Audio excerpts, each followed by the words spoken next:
تأهل فريق الجيش الملكي رسميا إلى نهائي دوري أبطال إفريقيا رغم خسارته في إياب نصف النهائي أمام نهضة بركان بنتيجة 1-0، مستفيدا من فوزه ذهابا ب2-0. وسيواجه الأساكر في النهائي فريق ماميلودي سان داونز في قمة إفريقية مرتقبة.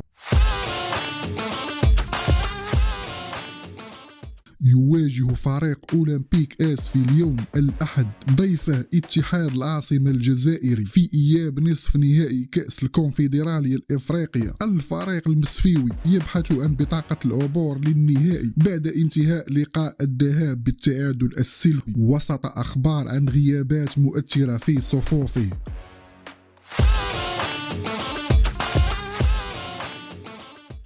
تقارير تتحدث عن منافسة قوية على مقاعد هجوم أسود الأطلس قبل مونديال 2026، حيث يبرز اسم سفيان بن جديدة هداف البطولة كمنافس قوي لسفيان الرحيمي ويوسف النصيري في قائمة المدرب محمد وهبي.